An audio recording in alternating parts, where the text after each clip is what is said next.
राम और भरत का मिलन और भरत की प्रार्थना। अनेक प्राकृतिक स्वभाव वाले दर्शनीय स्थल चित्रकूट पर्वत पर स्थित थे, अतः चित्रकूट में निवास करते हुए राम उन दर्शनीय स्थलों का सीता को घूम घूम कर उनका दर्शन कराने लगे।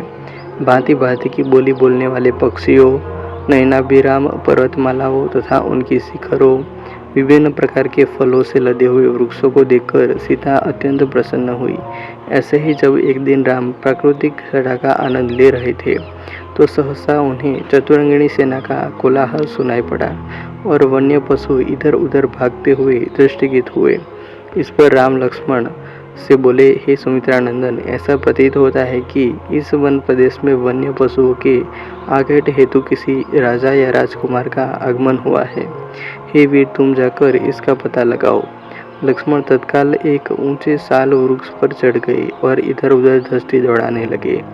उन्होंने देखा, उत्तर दिशा से एक विशाल सेना हाथी, घोड़ों और अस्त्र शस्त्रों से सुसज्जित सैनिकों के साथ चली आ रही है, जिसके आगे आगे अयोध्या की पताका लहरा रही थी।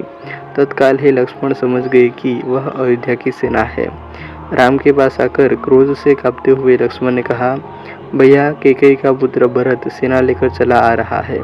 अवश्य ही वह वन में अकेला भागकर हम लोगों का वध कर देना चाहता है, ताकि निष्कंटक होकर अयोध्या का राज्य कर सके।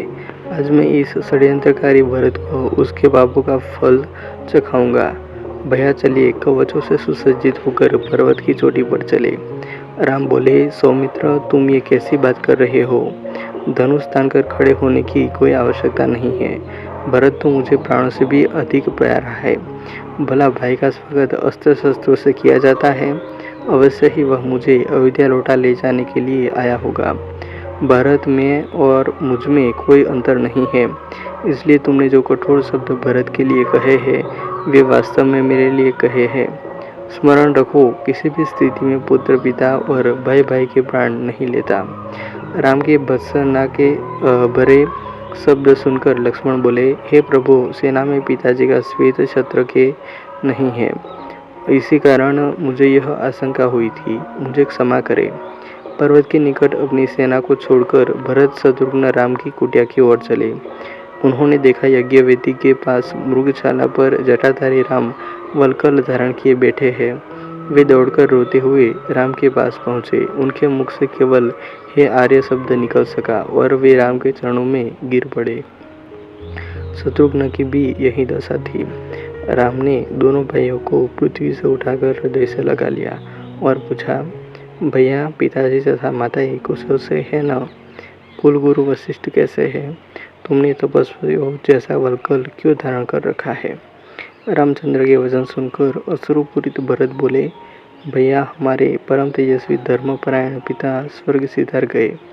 मेरी दुष्टा माता ने जो पाप किया है, उसके कारण मुझ पर भारी कलंक लगा है और मैं किसी को अपना मुख नहीं दिखा सकता।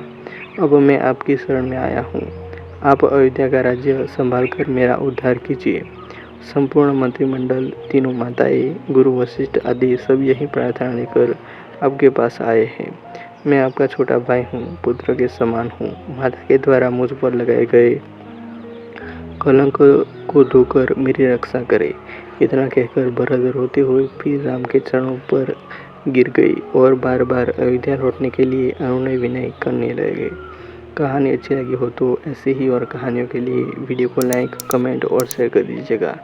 और चैनल को अभी तक सब्सक्राइब नहीं किया हो तो सब्सक्राइब कर लेना। मिलते हैं और एक वीडियो में। जय हिंद, वंदे मातरम।